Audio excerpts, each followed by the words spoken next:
And we are live. Oh yeah, watch this, Ty. This is so cool.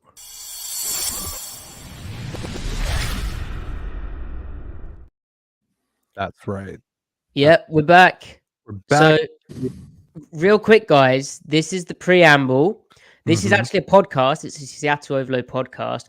But because it's a live stream as well, and I've started, your observant people have noticed, I've started actually putting the timestamp for those who want to skip the preamble in the comments, which Look is at you being a disgusting. man of the people. Yes, selling out, I'd describe it. But if you don't want the preamble, then just fast forward to the podcast or download the podcast. You can find it on all good podcast platforms. Follow the podcast at Seattle Overload. Follow Ty at Dane Gunzelers. You can see it on the screen. Follow Griff at C Mike Spin Move, and follow me at Matty F Brown. But it is a Seahawks podcast. But before that, there is some preamble. Right. We need to start preambling. Now, we're a bit rusty at this because we all haven't been on a podcast together in 5 months. Let's all talk over each other. Yes. Let us all have a discussion naturally. Maddie, you saw Oppenheimer, right? I did. How was that? Did you do, well, real quick, did you do the double feature?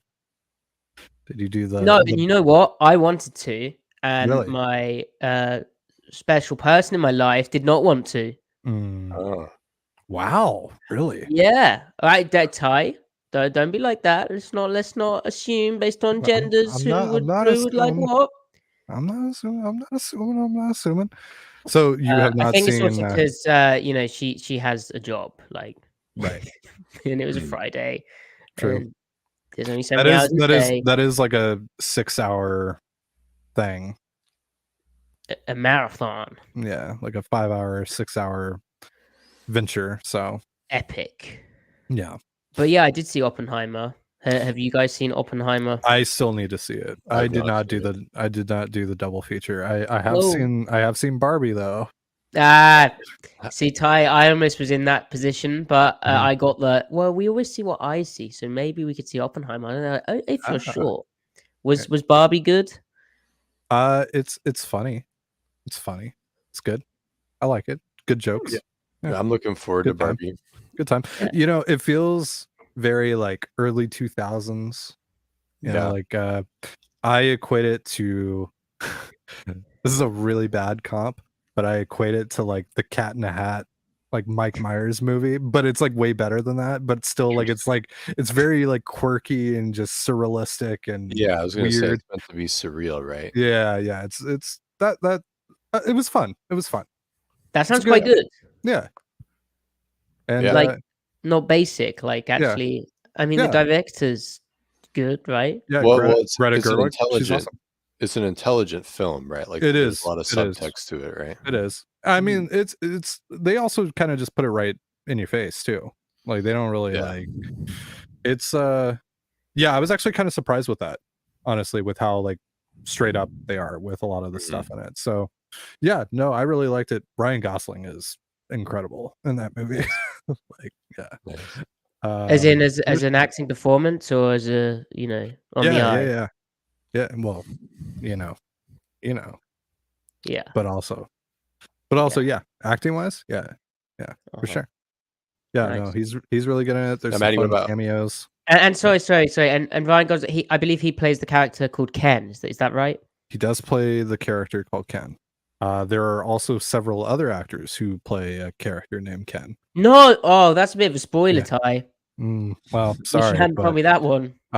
This includes a certain someone from a certain Marvel show that a certain someone in this room has also been watching. The CMU. No, there's Simu Liu as well. Simu is also there's MCU representation out the wazoo. Yeah, don't you worry, Maddie. You'll get your MCU fill. Yes. But the point that I was trying to make is I think actually all the Kens are Skrulls. So I think it's actually a tie-in to Secret Invasion. Very interesting. Right.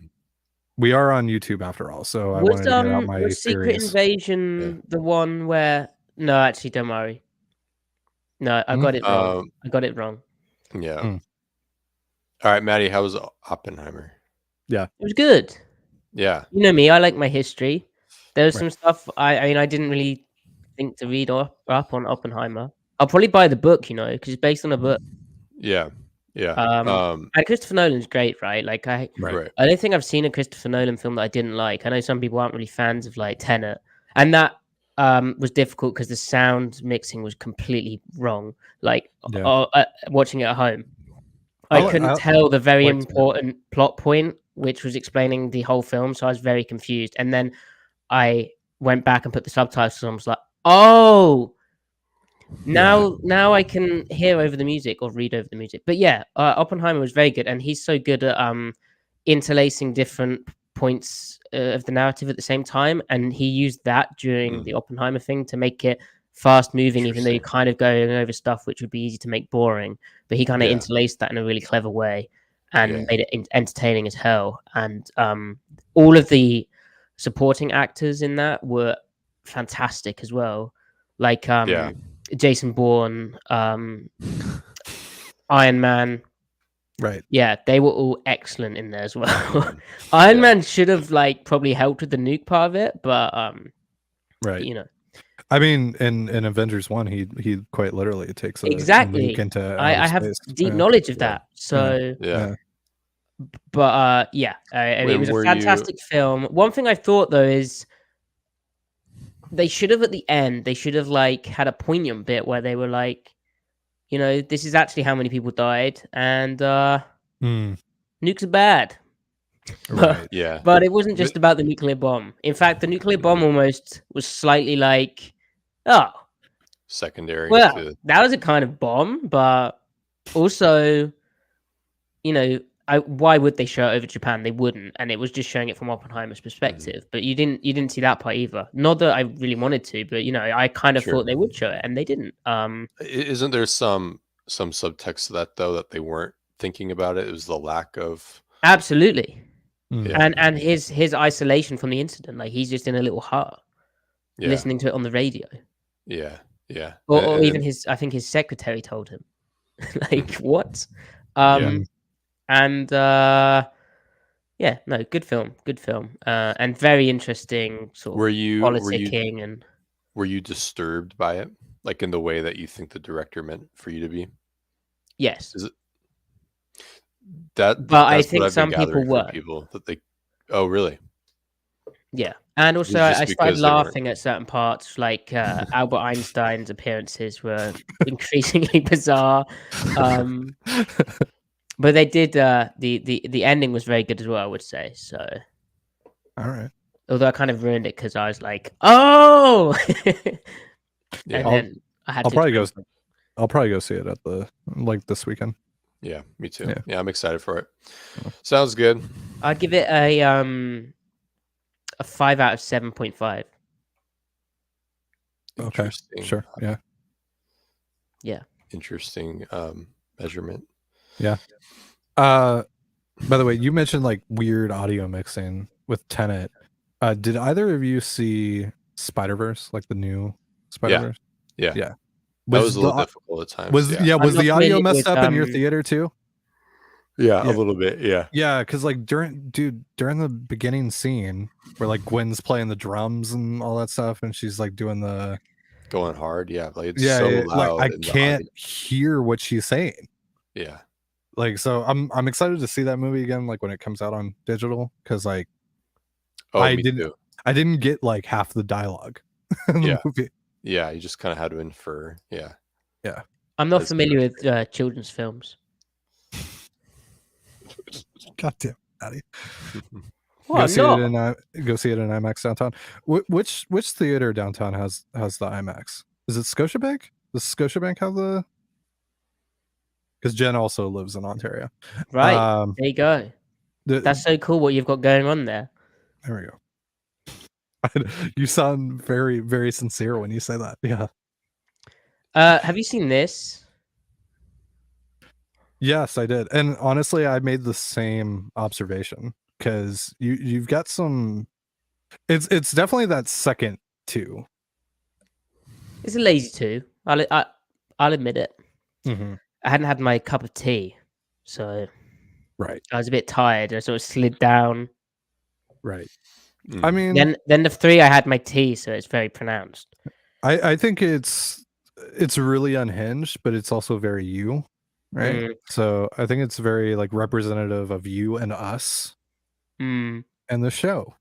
Someone said I was the the Zodiac killer after I posted my press conference notes, questions for Pete Carroll. Right. Yeah. So yeah, I think it was Stephen Ruiz. Very nice of him. Right. Mm-hmm. Yeah. Steven's a great guy. Yeah. Okay. Should we do our podcast? Any other business? This has been a sufficient ramble. Griff, anything on your mind? Anything you want to get out before we? I don't think so. All right. Ty, if Jeff Fisher was coach of the Seattle Mariners, would they finish 500 or above 500 or below 500? I thought he was the manager of the Seattle Mariners because there's basically no difference. Yeah. I'm so excited to talk Seahawks. Let's do it. Oh dear. I haven't had a chance to talk about anything other than baseball for the last few months, so thank you guys for this. I really needed this personally. No problem. Yeah. To the Seahawks.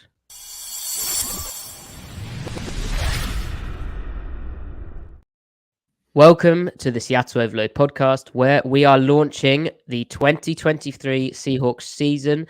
We're recording this on the eve of Seahawks training camp. And I say we're because not only is Griff here, but Ty is back from his baby. It's not sabbatical, but he's been banished to covering the Mariners. But he's back to cover the best sports team in Seattle. Although the Kraken did kind of well, didn't they? Let's go Kraken. That's right. Release the Kraken. Yeah. But Ty, what's up? Not much. Thoroughly depressed by the last 4 months of baseball. Very excited to talk about a sport other than baseball. So thank you for this. Oh no. Griff? Doing fine. A little pensive about the front seven, but excited about the potential of back seven if at full health. Griff, please. I can't deal with more heartbreak. Please cope. Give me something to cope with. Listen. I can cope through anything. So okay. Well, pensive, interesting. So before we deal with training camp, there's notable Seahawks news.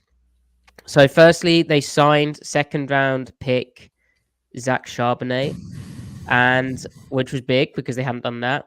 And then they did a bit of roster churn on the back end, but the notable addition was nose tackle Roderick Perry II, who appeared in 2 games for the Cleveland Browns last year.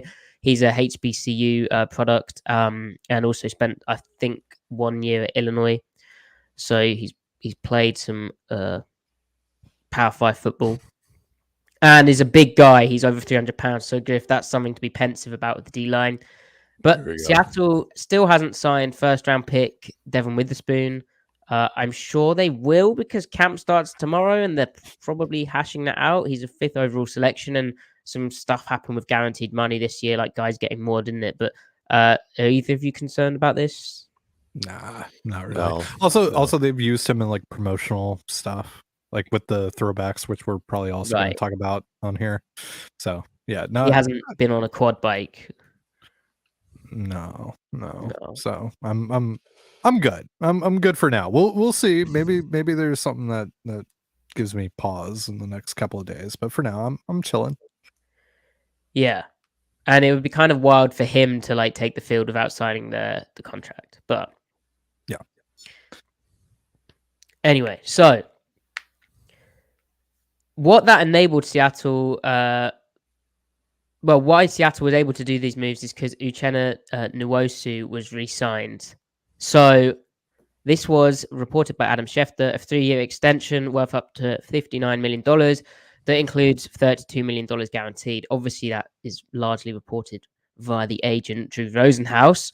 Brad Spielberg at Pro Football Focus said, per a league source, that figure includes Nwosu's $8 million in 2023 cash, which was already on the books from the 2-year deal Seattle signed him to last off-season, plus $6 million in salary escalators. So that means the base value of the contract is about 3 years, $45 million, which is pretty good. He had 9.5 sacks last year. He was really disruptive. He was able to take shots in the scheme, which is something Pete Carroll spoke about. Griff, are you pleased with this? Is this a no-brainer? Yeah, yeah, I'm glad they did it because you don't want to risk him hitting the open market. He's a really good player. He's exactly what you saw. Those numbers aren't fake; they're very real. Probably had a career year on top of it. Don't see why he can't repeat it. It's nice to have a pillar at defensive line. Like he's one of those, along with Draymond Jones. Just looking at terms of quality of play and the cap construction for the next 2, 3, 4 years. So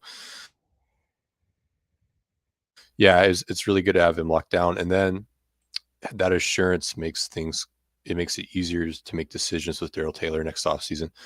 It will kind of crystallize what to make of the other 3 edges, Taylor, Mafe, Derek Hall, in terms of team building moving forward. So it's a really good move. And yeah, it frees up some cap space in the interim too.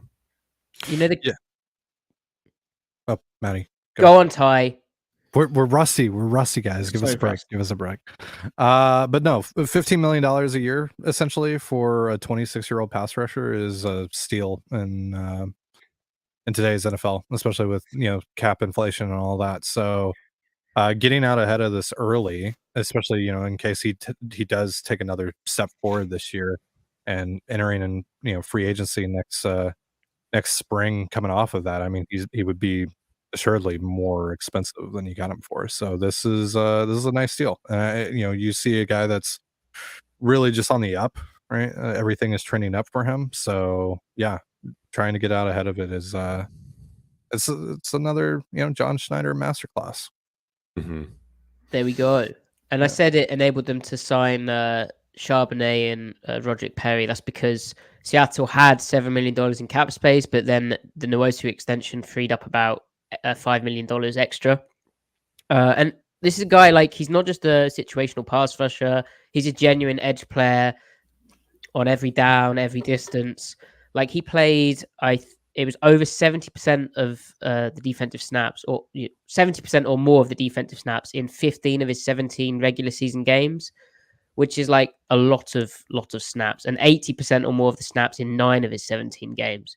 So he doesn't come off the field that often. I actually think with the way Seattle's drafted, with Derek Hall coming in, obviously Boye Mafe entering his second year, Darrell Taylor as well, probably will look to get that number down if they can. But Nwosu was such an impactful player for them on a bad defense. Probably my defensive player of the year last year, the MVP of that unit, struggling defense. But that wasn't really Nwosu's fault. And yeah, as I said, Pete Carroll spoke about guys who can play within the system, but beat blocks, make plays into the backfield, take their opportunities and do it. And Nwosu kind of brings that to the table. He has that as well. So in contrast to the kind of rotation on the other side, Nwosu really established himself as the number 1 dude in Seattle. So this is kind of a savvy addition, because if he just waited this year out, I believe next year the outside linebacker market is very barren. Other than if Nwosu would hit free agency, he could have had a queue of suitors, or a line of suitors. So you guys don't queue, do you? But queue. We line up. You queue? I'm down to queue. Yeah. Okay. Nice. Yeah. If it's worth it, right? So the other news. So Seattle had a bit of cap space from that, and then speculation's gone rampant because Quandre Diggs himself broke the news that he has restructured his contract. So he's converted his 2023 salary into a signing bonus. So his new base salary for 2023 is just over $1 million. It converts stuff into a signing bonus, and then the other half becomes dead money in 2024. I think it's freed up $2 million in available cap space this year. So it now leaves Seattle with roughly $17-ish million in cap space this year.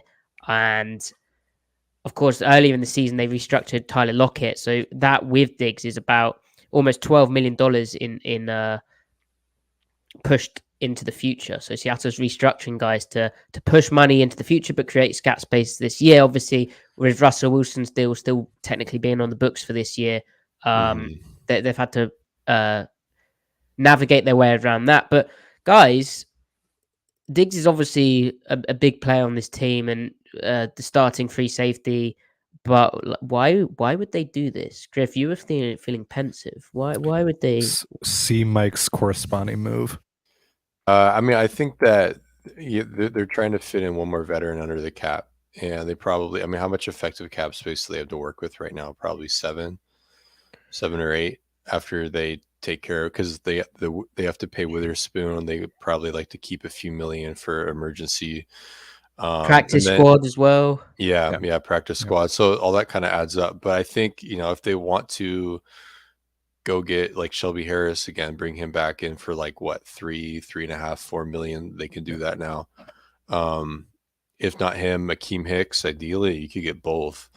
Or maybe one of those two, and then a nose tackle that's left on the market who can just eat snaps, maybe like Ellis. Forget his first name, but he's still out there. He was at the Giants last year. He knows how to play the position. So, I mean, they need to make a move here to just raise the floor of this group, because, I mean, you can slap together an argument for maybe, like this player performs at his peak, that player performs at his peak, and they'd be okay. But you're banking on the upper, percentile outcomes when you'd like to just have some assurance there. So Shelby Harris would boost your floor really highly. He'd have a positive domino effect. You could play Jaron Reed only as much as you need to, or as much as you want to, instead of as much as you need to. So, they just need to get a real player in there, because there's just so many question marks. So it's a lot of turnover.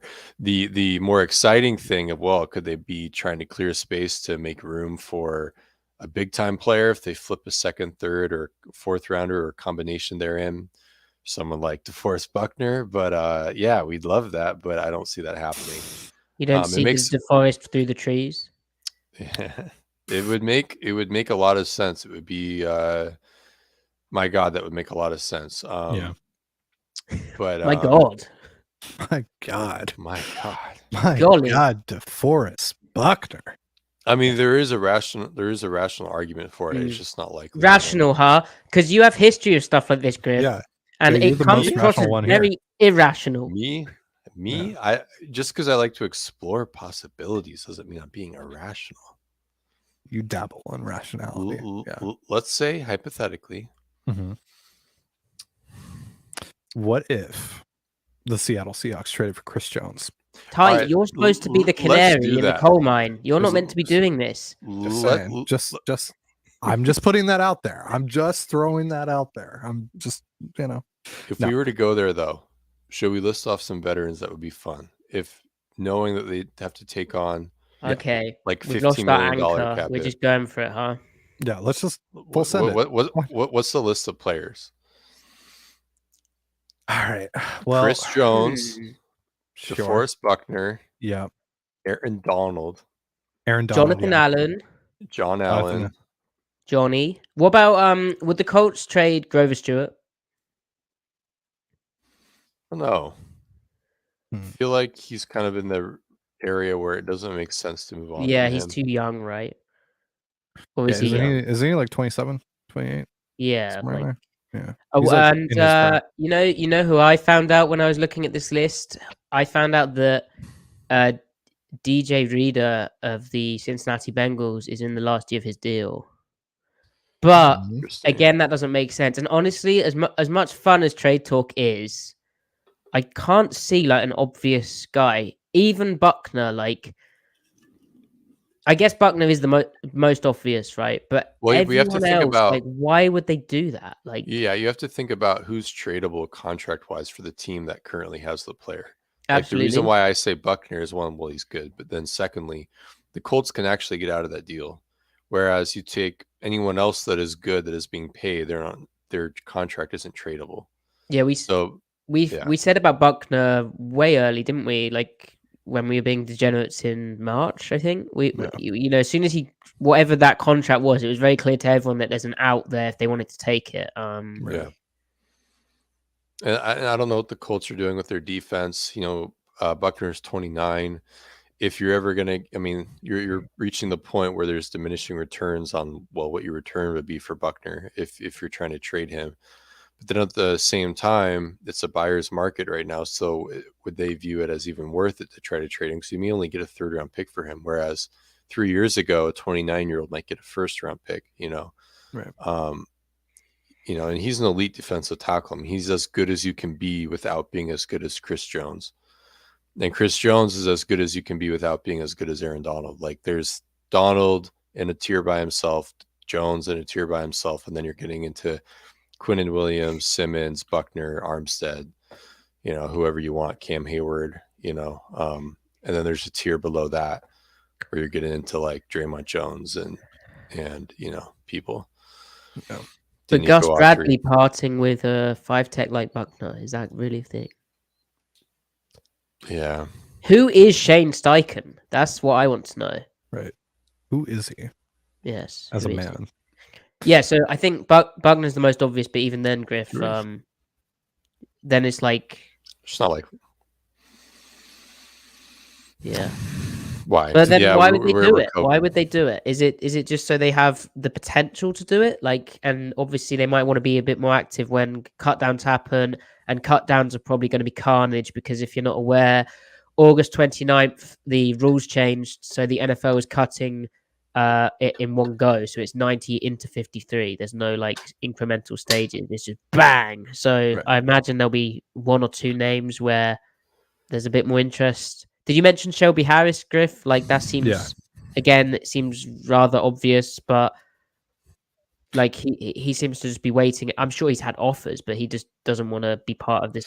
Yeah, I mean, he's waiting around for a reason. He's probably the best defensive lineman left on the market. Yeah. I mean, Akeem Hicks is out there, and Dominic Nwosu is still out there. A lot of the vets, they just don't want to. They don't want to play, and they don't want to partake in training camp. You know.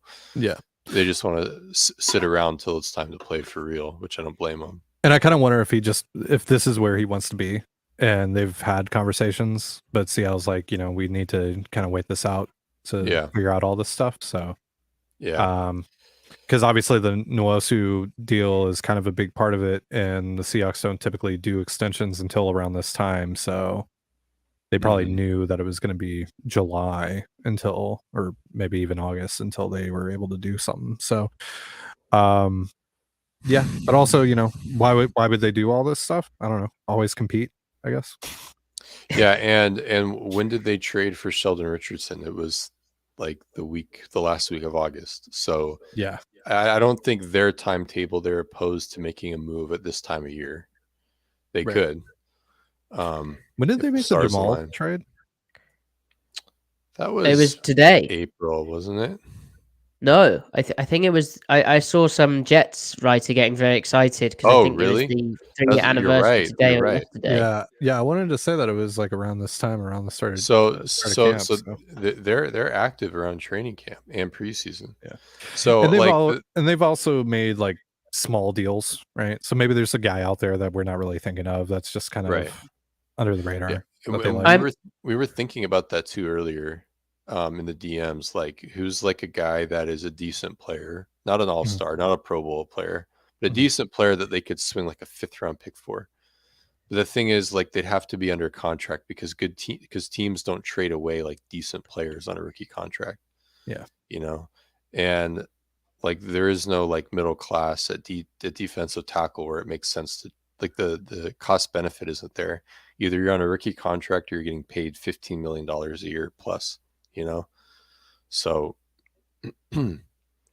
yeah.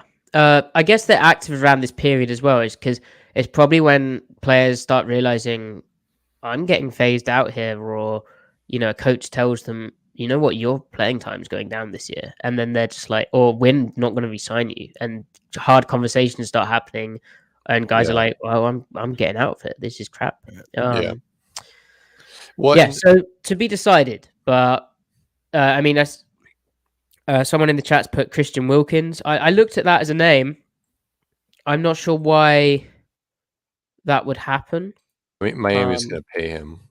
Yeah, I mean, it's that situation of why. I mean, I guess they're not particularly cash strapped, are they? Like, I know it's the last year of his deal, but surely they'll pay him. Maybe there's a dispute over the.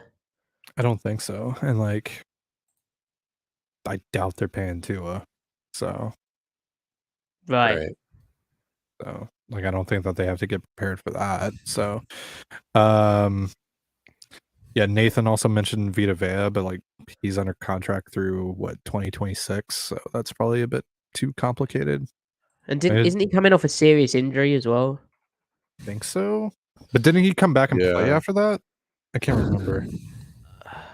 Can't remember what the timeline was on that. I mean, like, that makes sense from the standpoint of like bad team, right? It's kind of on its way out, but true. He's not. His deal's really hard to get out of. Yeah, so can't imagine that that's a possibility. But actually, it's not that difficult.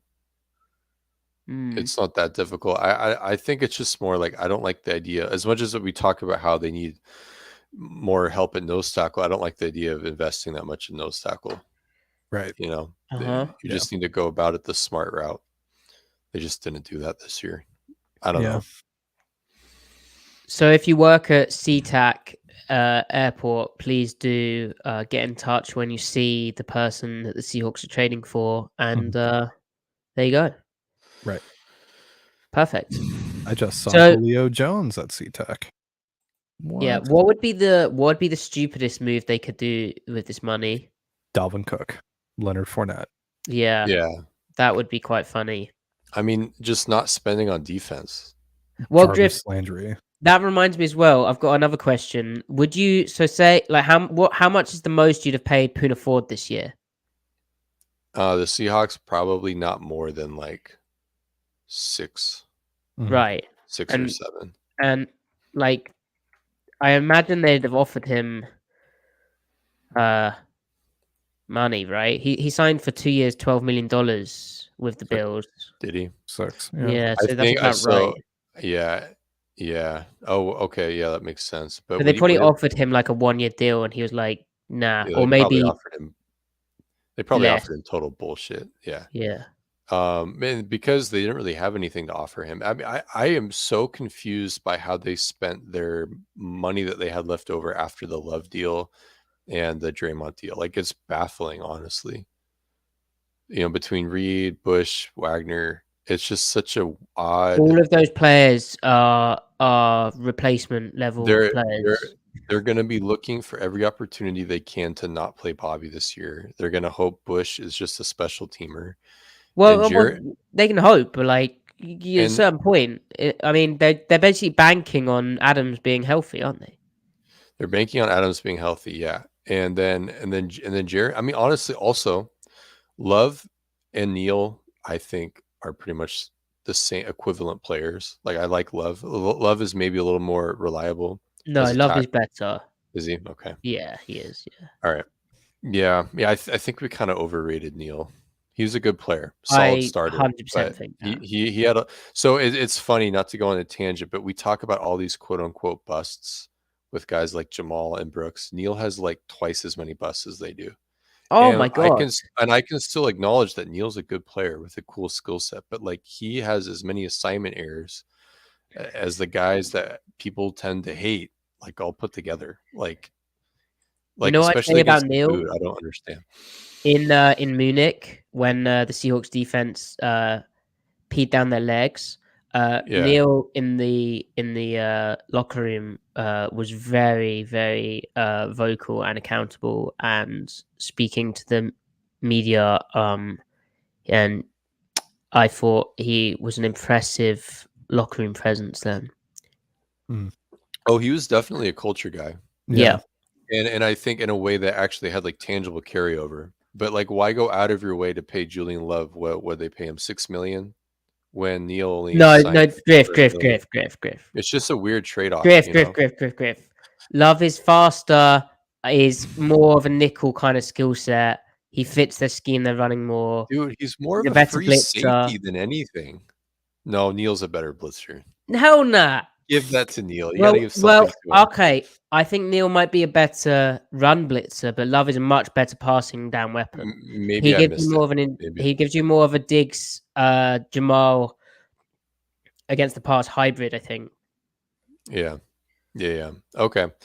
I mean, it'll be fine. I like him again, but if him, Diggs, and Jamal would be great. Jamal can finally play the linebacker that he's been memed to be, that he isn't, but could be if he wanted to be. Yeah, I mean, it's fine if we just say it's dime. Like in dime, there's 60 Bs. It's fine. Yeah. Because let's remember, folks, in 2020, the Seahawks had like the best play action pass defense in the league. And that was because they had like 4 incredible hook players between Bobby, KJ Brooks, and Jamal. He was a huge part of that. And they played a lot of odd fronts, which meant the hook players could play very casual against the run and be kept clean and have easier angles of drops and less run conflict. And also Ken Norton Jr. was very good at moving his line to further remove conflict for the hook droppers. But that was true. That was 3 years ago now. So true. He did nothing wrong. He did nothing wrong. No. Anyway, let's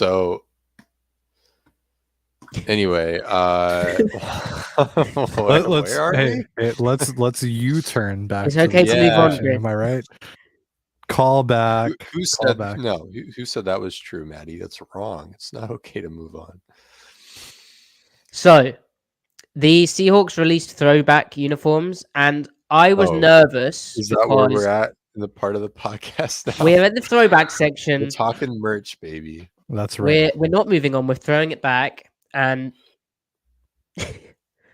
we're talking about throwback uniforms. And I thought Nike would mess them up, but they actually are really nice and almost. Excuse me. Did you say Nike? Yes. Why would you say Nike? Have you been to Greece? Is that you a sicko? This Z is the vowel fiasco? Do you say Adidas or Adidas? Adidas. Okay, so then you can say Nike. Wait, you did this? No, I did this. Right. Idaho. See, I can. Can we talk about the bloody uniforms? Yeah, the uniforms are nice. They're back. Hooray! Yay! Hey, they're bright blue. Like the blue to me looks way more vivid. I don't know if it's the cameras. And what I would say is detailed analysis here. The Tennessee Titans throwbacks, which are messed up because they're not in Houston. Like, what's going on there? But anyway, they look too bright. Like, they don't look washed out enough. And I think it's modern colors, modern cameras, etc., etc. But the Seahawks ones, I think, have benefited from the modern technology and look even better. And the website's very cool. How it looks like an old Microsoft thing. They're available to purchase if you want to give more of your money to the Seattle Seahawks organization. Great. And we don't get anything from that, so I don't know why we're plugging that, but they look great. That's cool. And Maddie, I love Kingdom. What I wanted... No free ads, Maddie. No free ads. But I did want to compliment the throwback, the logo on the jersey. Obviously, on this, I'm a big NFL fashion guy, but obviously the logo usually is a 12 flag for the 12s, the 12th man, which is no longer the 12th man because of the copyright, but the 12s. But on this jersey, it is the Kingdom kind of logo, which was developed by a lady called Grace, who is the digital design coordinator for the Seahawks. And I just believe that is a very cool logo, and it's cool that their work a year and a half ago has been realized. So good for them. Gino Suarez just hit a 2-run double. We're back.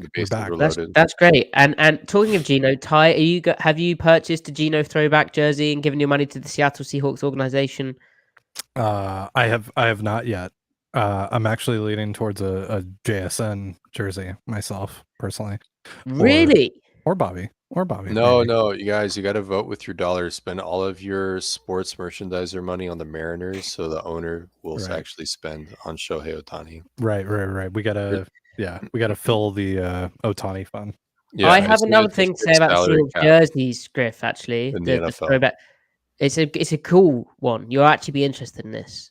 Mhm. So they're throwing it back to the 1990s, right? And that 1992 Seahawks defense, Aaron Schatz of Football Outsiders, still the founder of Football Outsiders, despite what appears to have gone on there. But they were the number 3 defense of 1992 by DVOA, but they didn't place in the all-time top 50 DVOA. But the offense, the Seahawks offense, was the worst ever measured by their stats. Love it. Like, that defense was so good. Seattle Mariners. I don't know if you've ever watched the highlights, but that was very cool defense. Was that the year Cortez won? Yes. Nice. Rest in peace. That's Tez. That's Joe Nash. Right. That's yep. Yeah. Good defense. 14 sacks. Damn. Yeah, that's when Cortez was defensive player of the year. But anyway, there's your throwback stuff. Sorry, Griff. Didn't realize that would be so upsetting for you. No, it was really interesting. Are you a progressive guy? We love capitalism. Yeah. Cool. Okay, so now to the meat of the podcast. As David says, Tez was godlike. Absolutely. And yeah, I mean, wish I had memories of him. Unfortunately, I don't. Yeah, 5 years before I was born. So no, I watched games that featured him, according to my parents, but I just don't remember him. You know who I do have vivid memories of though in a Seahawks uniform is Julius Randle. Really? No, not Julius Randle. John Randle. John Randle. That's like an odd name. Like, did he do something? No, that's a basketball player. That is a basketball player. Yeah, for the New York Knicks. Did he have a tryout? Yeah, John Randall. Yeah. David also points out Rufus Porter's on that team. Yeah, I think so because the games I watched, he's like slot blitzed like a maniac quite a lot of the time. That the 90s NFL defenses are so cool. Like they're playing like loaded boxes and they're slot blitzing and they're like hitting the crap out of quarterbacks taking ridiculous under center drops. Right. Like I watched Pete Carroll's 49ers take out Aikman. Like they just destroyed his knee. Like just amazing. Love it. Anyway, real ball. Moving on. That's right. 2023. We've time traveled. We talked a bit of baseball in there. The Mariners might be back. So back. The training camp battles. Yes. So this training camp is really cool to me because Seattle has some kind of open spots and then some kind of well-stocked spots. But because of their draft assets, courtesy of Mr. Russell Wilson, and all of that went on there, they've really kind of got a lot of young talent in these positions as well, pushing the other established veterans. So left corner with Devon Witherspoon, their 5th overall selection. Like Mike Jackson played really well last year. There is nothing really saying that Jackson shouldn't get the chance to play there still. And he was highlighted by Pete Carroll after OTAs as the standout player. So he's pushing it all the way. Obviously, that Jackson was playing on the right side because Woolen had his knee cleaned up. They found something with his knee going on. But like, that's a really competitive spot. And then Witherspoon as well can play a bit in the slot. He can play a bit of dime.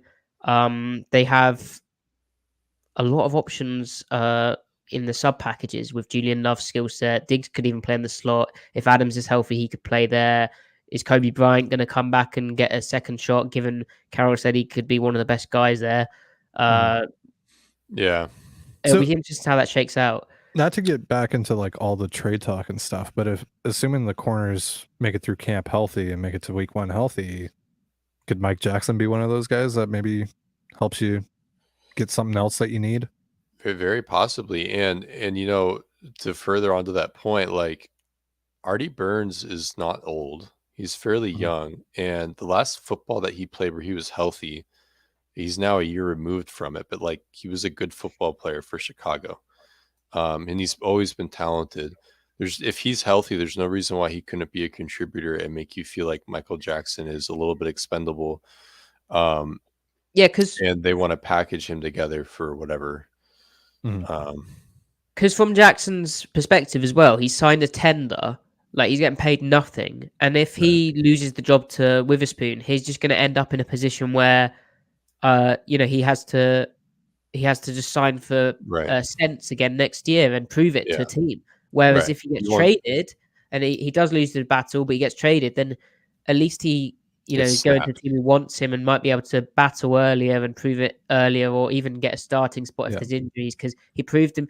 Like, the amount we spoke about him, which was very little down the stretch, is testament to how he did his job. Like, he was very rarely beat deep. He had better games than Tariq Woolen down the stretch. Woolen had some rough moments. I know he's dealing with some things. But, like, yeah. Yeah. I mean, he's a real player. He's a real player. There's an argument that, like, as we said in our Witherspoon video, Griff, like, Witherspoon in the slot means you can blitz him more. It's where his best instincts come when he's close to the line of scrimmage. And, like, in NFL hashes where they're tighter, it's harder to blitz a cornerback on the outside than it is a slot. Like, it's much easier to get a slot involved at the line of scrimmage and nearer to the ball. And I think Witherspoon's best plays will still arrive there. So, and Bryant had his battles in his rookie year, which any rookie would have, but, like, I'm still not completely sold on him, even though Carroll's got high expectations. Yeah. Yep. Agreed. But at the very least, you have, we'll call it interesting depth, right? With Bryant, with Brown, with Burns. So yeah, if your top two guys make it through healthy, then maybe you can do something there with Jackson. But that's going to be an interesting battle to watch, because it seems like at least whatever happens, a good player is going to end up not making the cut. Whether they're traded or whatever. So yeah, there you go. Any positions which stand out to you, Ty? Well, obviously, there's the concerning positions. Go on. So, I mean, we can talk about those if you want to get sad again. Well, they're stuck inside backer, right? Because there's no competition. Like, it's. I mean, you can say there is, but, like, it's bad. It's bad, and then behind. I mean, Rattigan's had some moments in preseason third string football. He also went to the army. Yeah, listen. We can salute a good troop, but hopefully he's not playing starting football at any point. He's also coming off like a ACL injury, right? Yeah, I mean, like, I hope he can keep an NFL contract for himself. I mean, he's a special teamer. Yeah, he could play special teams a little bit. Yeah. I mean, we should say about Wagner. Plays on special teams. Wagner will be fine playing against, like, north-south run game. It's just and he's still pretty good at slipping. He can slip blocks, but it's just when it goes side to side. Like, this stuff schematically they can do to accommodate that, and then they'll. Yeah, I mean, he needs to be in the 3-4 package, and then he can be like in the 2-4-5 nickel, because that features 2 off-ball linebackers on, like, 1st and 10 shotgun, 11 personnel, or 2-4-5. I mean, 1st and 10 under center. Or he can play, and that when they decide to play 2-4-5 against under center heavy teams, he can be in there because the run rate is so high. He can just dive the run, and they're probably playing either cover 3 match where you really have the overhangs carries, so he doesn't have to worry about roboting stuff as much.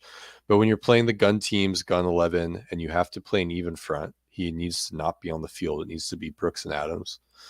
So they just need to Frankenstein his snaps together. Brooks is a complete question mark. Right, that's the problem. That's awful, because they signed they signed two. They signed one inside backer and one outside backer from the USFL?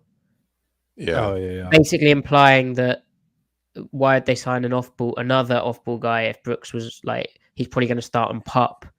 So well, but like even the second and third string grit guys don't look great either, and they need to cycle guys in because someone has to play special teams. Someone because they needs to haven't go. drafted a bloody inside backer for Yeah, like it's years. it's a numbers thing at that point. Yeah.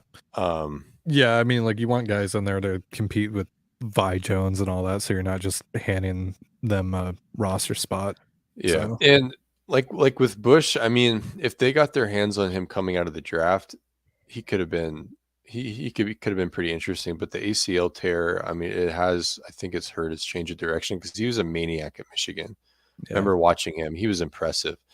Yeah. A little undersized, but like he punched above his weight. But like it's a little, it's not quite there as much. But then at the same time, Pittsburgh, like they don't really ask their linebackers to do what Seattle does, so it's hard to evaluate in that sense. So, Sure. I mean, maybe there's something there. Also, another year removed from the injury, etc. Maybe. True. Who knows? And but I can cope into Wagner with the way Seattle runs the coverage. It's we've covered that ad nauseum, and maybe they run more nickel bear and more fire zones, and Wagner's kind of the main blitzer in that look as well, and he does kind of, where if Adams isn't ready to go, he does kind of allow them to do kind of Adamsy things with Wagner as a blitzer, like in not the same speed, but he can be that kind of fourth rusher in dime, odd looks if they need that, like a kind of spinner type thing. But yeah, and obviously he's a great leader and he knows what he's doing. But yeah. Anyway, I don't really see that tie though as a battle. I think it's sort of sadly it's not really battle. It's just position groups. Back into the receiving core after the top three guys. I don't think that D. Eskridge is guaranteed a roster spot. I don't think he should be at the very least. Now they don't necessarily have like a bunch of interesting dudes there on the back end that I'm like, it's probably they're really young, and then that's pretty much it, right? Yeah, there's Derek. I mean, Cody Thompson's been a training camp star for the last few years, but nothing's come of that. I mean, Schneider has talked up Derek Young twice, which basically tells me that was his pick. But yeah. I mean, JSN. I mean, he looks like a star. He's featuring the most in their promo material. He's already lit up OTA stuff, and like, I mean, again, Griffin and I broke down his tape. That's a lot to like there, and it just makes it harder for Eskridge because whereas Young brings a different component to that, where he's 6'3" and he's like a big, like they kind of used him almost as a quasi tight end the way he was used, like shifting down in line and or into a wing set and then blocking someone to block up duo. They had like a cool plan to feature him a bit more as the season went on to utilize his blocking strengths as well. Like Eskridge is too similar to JSN in that, not in terms of their style necessarily, but in terms of their usage and the stuff they will get. Now JSN can do a lot more, but he also does what Eskridge does. Well, see, at the same time though, the scheme being what it is, that kind of, depending on how you look at it, that can also benefit Eskridge, there being some overlap, because then that might feel compelled to be like, all right, the problem is there's Tyler Lockett as well. Yeah. Well, I mean, so the wide receiver 4 still gets X amount of snaps in the offense. I think that probably benefits Eskridge because he'll be an afterthought in a way. And his touches on a per touch basis can be efficient, like with the jet sweeps and stuff. There should be some yak opportunities for him, like catching a shallow or catching like a fin route from like, the number one position, or as in like the most exterior receiver. Drift, what's a fin route? 5 yard in, where it's like you're just like last in the progression, and Gino will get to that route though. Like who is that guy? Reynolds for the Rams. Yeah. I mean, he had like 400 yards one year, and he was their fourth target. But like 400 yards is not insignificant. So that 400 yards is going to go to somebody or disperse to somebody. I mean, Eskridge, the one thing that does translate is his run after the catch, whether that's on a sweep or actually catching the ball in space. So, I mean, he could be a useful player, but then again, Derek Young can do that as well, right? Yeah. So it would be cool if Eskridge could kind of lock down, like, okay, he's firmly like the fourth best receiver on the team, and he's used that way and performs that way. And then Young can continue to just kind of be who he is, be intriguing, be exciting. The opportunities won't be there, but be good with them as he gets them. And then see if somebody like rises to the top. Like we would think Cody Thompson, right? Provided that he stays healthy, might be him. But there might be some guy in camp who shines and he's like, he bullied his way into the sixth receiver spot, you know? Yeah. If there even is a sixth receiver spot. Right. Yeah, they might go 5. And obviously the tight ends remain a strength for this offense. I mean, they haven't changed. Yeah, they're going to go 4 tight ends for sure. Yeah. Is Mabry still a thing, right? Yeah, Mabry's and they feel pretty big about him, I think. And then so, didn't they sign like a tight end as a priority UDFA? He has like a Lord of the Rings sounding name. Oh yeah, I remember. I don't remember his name, but I remember having that. Something like that. Yeah. So I don't know. Maybe they like him. I don't know enough about him. Yeah, receiver wise, like I know that they like the dude out of UCLA, Jake Bobo, but he also had an abysmal 40 times. So I don't know if that's even a 4.9. He won't. He ran like a 4.9. Yeah. He'll catch some balls in the preseason, and everyone will be like, yeah. Whoa! And the problem is that no X receiver that looks promising can make this team because of DK. Yeah. But then like Z's and slots good because again, they like interchangeability and overlap there. But X is like can't do anything with that because you can't move the X on the field, and no one's gonna bump DK off X ever. So there's just no point in having a DK mirror. You know, Ty, are you the K Johnson truther? I was for a while, but then I saw him play at the NFL level. You know, I just I mean, like, we'll see. I just didn't see the route running ability that I thought was going to be there. Yeah, well, that's the thing with like a lot of these receivers, the transition to the NFL, like it's just the amount of time, the space, the types of technique, everything is just so different. So, Griff, what is your position that we've talked wide receiver, which is like interesting. We talked inside backer, which is scary. Griff. Mm-hmm. Well, I think the other exciting battles is going on the interior offensive line. Center, you know, we've got Olu Oluwatimi, and then as well as Evan Brown, who they signed from Detroit. Yep. And then right guard, the incumbent Phil Haynes and Anthony Bradford. I think Eileen, Brown, and Haynes, the 2 vets. Coward. Scared to compete. I like the idea of sitting intriguing mid-round offensive linemen and letting them like ruminate on the bench, and then they slide into the starting rotation and they're ready to go. Plus like the Green Bay Packers, right? Like Green Bay, like the Rams did for a few years, then it kind of fell apart on them. But like that model works, especially on interior O-line. At tackle, you just need to get talent. If the guy doesn't show talent, then it doesn't matter. But you know, but they don't have to worry about tackle, obviously, right? Between Lucas and super cool. Like it look, like you said, Griff. It seems as though they're doing that on the interior. They're suddenly now. It kind of sucks that this is a consecutive offseason where they're replacing their starting center after Austin Blythe retired. But, you know, Brown, he had 12 games at center, I think, in Detroit starts in 2021. They just liked Frank Ragnow more, but like Brown's a solid enough player. But 1 year, $2 million, that's hardly, or 2.25 million. That's hardly like a massive investment in him, is it?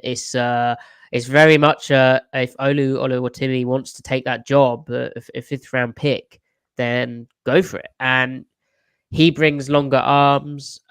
He brings a lot to it. And also SIS had him as their total points rating per play leader among all of the draft eligible centers. So advanced analytics are in his favor too. But that's going to be a great competition. And I think, in OTAs, they were mixing Olu in with the ones.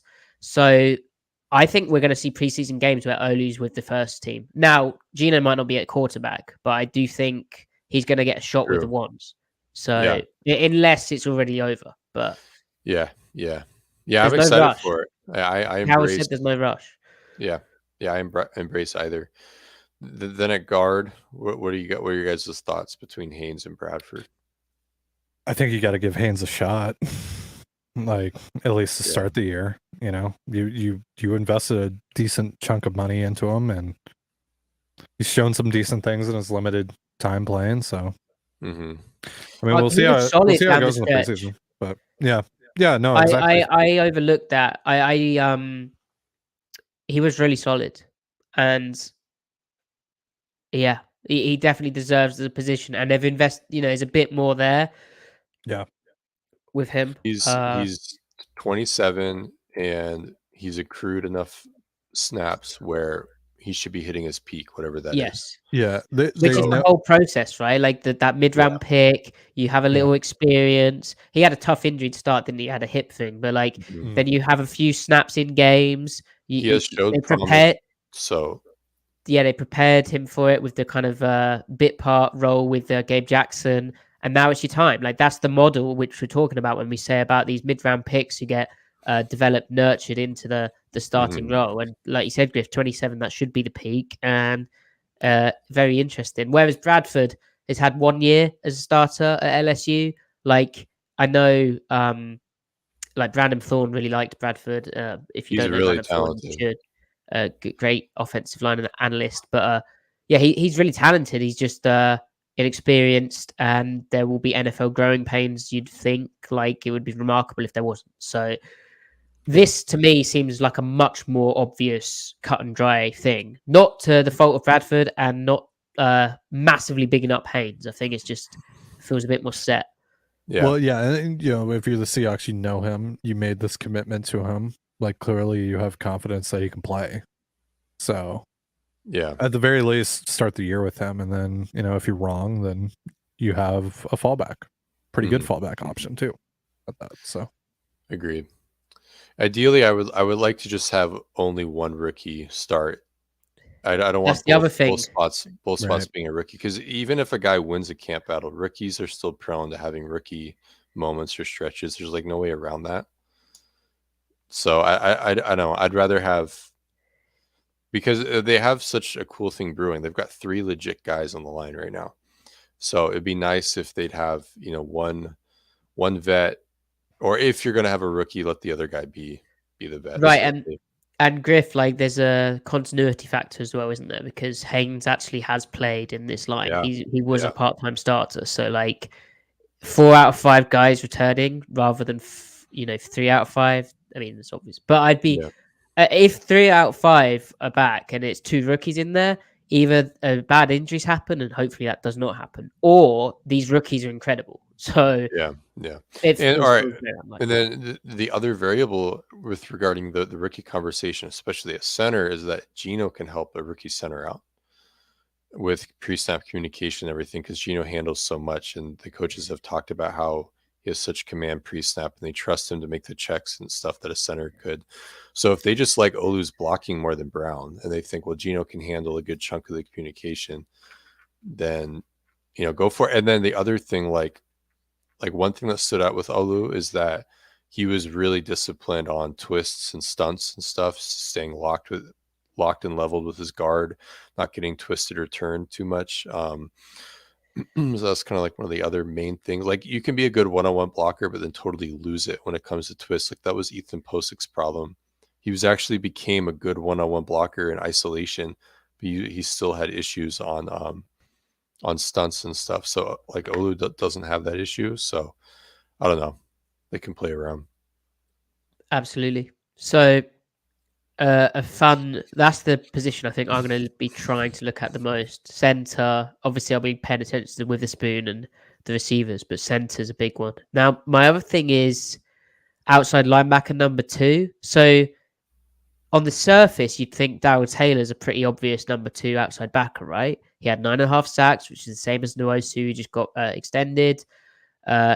He's not in a contract year this year because of how he didn't gain a year of his contract when he was going through his injury recovery in the first year.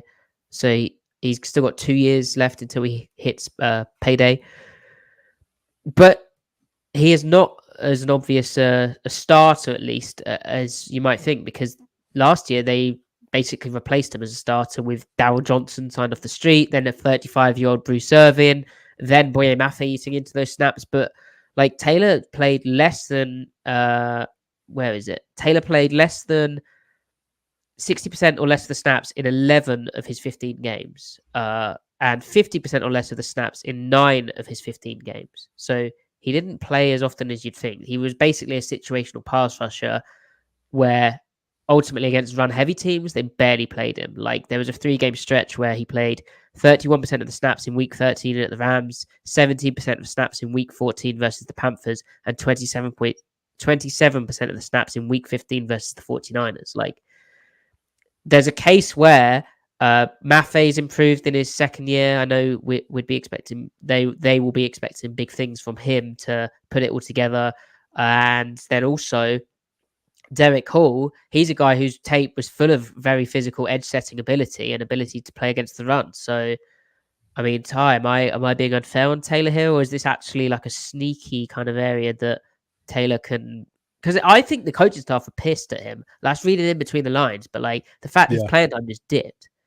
Yeah, no, I think there's some legitimate pressure there, and now you have talent. You have talent behind him now that can really, really push him. It's not, old ass Bruce Irvin and Darryl Johnson anymore. It's Derek Hall and it's Boye Mafe, and like so he's probably like top 3 guys that I'm going to be watching very closely this preseason, because it's going to be a big preseason and season overall for him. Because like I don't think there's any threat of him getting cut or anything like that, but in terms of just getting playing time and consistent playing time, which he's gonna need, there's some guys that are gonna be challenging him for that. So yeah, I don't know. Yeah. He's in a dangerous spot right now. Griff, you're the edge guy. Is Taylor ever going to be able to be relied on as a run defender, or is this just who he is? Like a glitzy pass rush specialist. He's got a very good get off, and he'll get you sacks when you're in a clear passing down because of that get off and the ghost move. I don't know. It's 2021. We didn't have any issues with Darrell Taylor's run defense, and he played a lot of 3-4 outside linebacker in 2021. I don't know what happened in 2022. It's just a matter of like, does his play strength come back? He supposedly had a groin thing that he played through last year, but like it wasn't on the injury reports. No, he missed a game. So like that's right. He missed a game. He left the game after 5 snaps, missed a game, came back and was seemingly okay. But like, I think like his explosiveness would show up, but then this like that seemed to come back when he was moving forward. But like the anchor, not like he had a huge anchor, but like every player has an anchor of some kind. It just like he was like paper thin when he needed to hold up against the run. So I mean, maybe he needs to adopt a more shot taker's mindset. He needs to be more creative. But I mean, if any semblance of play strength comes back, it should be him. You like to have the best pass rusher out there, and presently right now he's definitely the best pass rusher of the other 3 after Nwosu.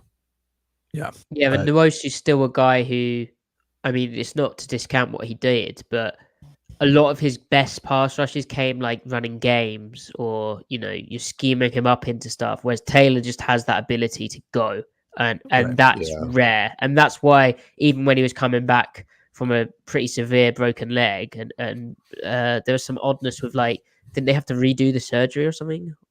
They had to try a different thing to what I think had been the remedy. I can't quite remember, but like, there's a reason why they still took him as high as they did when that happened. Sorry, what was that, Ty? Yeah, he had the rod in his leg and all that. Yeah. But I totally agree with you though. Just real quick, like I totally agree with you about the raw talent. I think from that perspective, he's the most talented dude. But again, it's is he putting the work in? Like, because that seems to be kind of an issue there with, again, reading between the lines, like Maddie mentioned, and and again, you have real, actual young talent now behind him. This is a guy at the start of the year, Ty, to your point. Clint Hurts said he can be as good as he wants to be, and he clearly didn't actually get to be like what they expected from him. And maybe they'll try a slightly different approach with how they coach him. Maybe they tried that during the season. But Griff, I find it interesting how you mentioned 2021 and how that wasn't an issue, the edge setting there. And that kind of reminds me of the context of 2022 season. And in moving to a 3-4, one, they asked the outside backers to play slightly different techniques at times, like against the run, like in the 3-4 looks, like spill the ball a bit more and play a bit heavier on blocks because they're playing more too high stuff. Maybe that doesn't suit Taylor's game. But then the other factor is, obviously, when you move to a 3-4, you have the Sam outside linebacker, and then you have a Will outside linebacker. And then the two off-ball inside backers are the Mike and the Jack. Obviously, in the past, Seattle's two edge players were called a Leo and a Sam. I'm almost getting into my defense. A Leo and a they just call it 5 Sam. tech, but also a Sam. The actual edge, yeah. But my point being, in the 2021 defense, Darrell Taylor was a Leo or a Sam. The point being, whenever he was those two guys, he had a big defensive lineman to his inside gap. He was never to the bubble. He was never to a B-gap bubble. Now, in the nickel fronts this year, he would have been to a B-gap bubble because Seattle just plays left and right when they're in nickel with their edges, as far as we can tell. They may have tried to change it up a bit during the season when it started going quite badly. But in the main, the nickel front, they just play left and right, and then the 3 tech goes to the tight end and or the strength, and the 2-eye goes away, meaning Taylor would have been more to the B-gap bubble. He'd have had less protection from the guy inside of him. He'd have been one-on-one less often. Again, not really suiting his game. So I think scheme can come into it a tiny bit, along with Griff, you mentioned the groin injury. Ty, you mentioned there might be something going on behind the scenes. There might be an effort concern. I think it's a bit weird that it dipped that much still. But the scheme is definitely a contextual factor. Look at it. Everyone played crap up front other than and Taylor had 9.5 sacks other than Nwosu, who I think was good. And maybe that's a bit overly reductive to say they played crap. I think it was more we've talked about the scheme. There was a lot to unpack. Hopefully Seattle gets it right this next year. If you are going to the August 10th mock game, you know where we're at. If you know what to do. You know what to do. Y'all know what to do. You did it last year. You know what to do. Y'all know the assignment. You know what's funny about that as well? Like, we watched the preseason, we're like, what on earth is this run defense? This doesn't make sense. Even in the mock game, we were like, it was all BS. It was like they're just being vanilla. Yeah, so they're being vanilla. It's fine. Don't panic. They're not fire zoning because they're just being vanilla. They're running this front in this situation because they want to get a good look in at how it looks. They're not actually gonna run 2-4 fronts at this sure rate. Enough, copy paste. That was the whole year-long game plan. And pro tip for any soldiers out there, maybe block the at Lumen Field account on whatever it's called now, Twitter. And block the Seahawks account. Block Seahawks PR if you're going to be posting video. My DMs are open. Also, if you're at training camp and you have binoculars, if you have a really wide angle, if you've got a drone, don't do the drone. Don't do the drone. Don't do the drone. Don't do the drone. We did not recommend the drone. No. It was a joke. It was a joke. We were trolling. This is just a prank. This was a social experiment. Yeah. But this is basically our Super Bowl. It's my Super Bowl because we can scroll through all the photos. We can zoom in. We've already seen evidence that Cameron Young is using a power step technique as a shaded nose tackle rather than playing the 2-eye nose tackle spot, which suggests that Seattle's going to run more underfronts and maybe even more bare fronts and more stuff like 2020, 2021 rather than 2022. So maybe the Seahawks defense is saved. Our friend Maddie is very sick. So who do we think is going to be coming into the camp in the best shape of their life? Oh, Ty. Wow. That's a question. These are hard-hitting questions. You know what? Like, who does that even fit? Like, who would Well, even say that? Griff, last year, I 'Cause think it's Pete always a Carroll veteran, impressed right? us because his skin care looked very good. Do you Yeah, remember? no, he was Mm. heavy with the retinol. Yeah, Pete was glistening. No, I mean, whatever sure. his skincare routine is, good for him. Right. No, it is We love funny. healthy skin out here. Yeah. We've Especially in, lost in Travis Northwest Homer, Florida. who was always like No, he ridiculously actually shredded. he'd come in like with another like 10 pounds of muscle packed on Yeah, every just straight offseason. muscle. Like he should be playing linebacker for the Seahawks right now. If not edge rusher, shoot. All right, so I feel like only Bobby or Quandre. Does that make sense to even say? Maybe Disley. I think it's gonna be D. Eskridge. Oh, okay. In terms of like guys that are hyped up a lot in press conferences, etc. I think we're gonna hear. We'll definitely get the best he's ever been. Yeah, because like he's been hurt.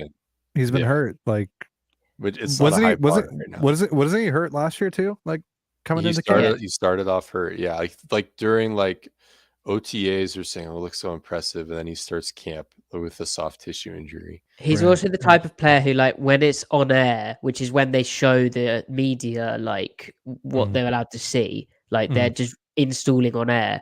When he runs a jet sweep, it will look really impressive. So they'll be like, "Whoa, D. Eskridge is so fast." Yeah, we're gonna get a Bob Condota tweet or a Greg Bell tweet or something like that of a video of Eskridge like running a jet sweep or catching passes or whatever. Yeah. Well, absolutely. That's if tweets even exist. They're sheets now. Zeets. Yeah. Whatever. Yeah. That's right. Yeah. Oh dear. Oh dear. Oh dear. Oh dear. Oh, okay. Brother. Well, there you have it. That is Seahawks training camp. We will be back. Griff and I still have to do our Mike Morris, Cameron Young episode. We've been watching the tape for that. Mm-hmm. Please do subscribe to the YouTube channel if you're watching. Download the podcast. 5-star reviews. They do really help. Follow Ty at Dane Gunzelas. Follow Griff at CMikeSpinMove. Follow me at Matty F. Brown. And follow the pod at Seattle Overload. We'll be doing a more regular schedule. I'm going to be ramping things up a lot. So, yeah. Substack, Matty. Matty, what are we doing? Oh, yeah. I have a Substack. It's called Seahawks on Tape. If you just subscribe, it's free to subscribe. The paid subscribers, I appreciate a lot as well. And they get a little bonus every now and again to say thank you. But you don't feel like you have to pay. Just a little more. Subscribe for free, and you will get Seahawks analysis, including top 4 Seahawks training camp battles. Whoa. Ty and Griff wrote it for me, so just now. So, don't feel like you have to pay. Feel like you get to pay. Okay, it's all about you have the opportunity to. We also have a tip jar in the description of this video. Do it. Do it now. True. And also thank you everyone for who has paid, and like I said, you don't have to pay. Like, we appreciate you. Just like the video. That's what you have to do. Like the video, it's free, and subscribe and retweet and tell a friend, tell an enemy, tell your family, tell your dog, tell your cat, tell your pet turtle. Yeah. Go watch Barbie. Go watch Barbie. Go watch Oppenheimer. Go watch the next episode of Seattle Overload. Yep. Bye, guys. Bye.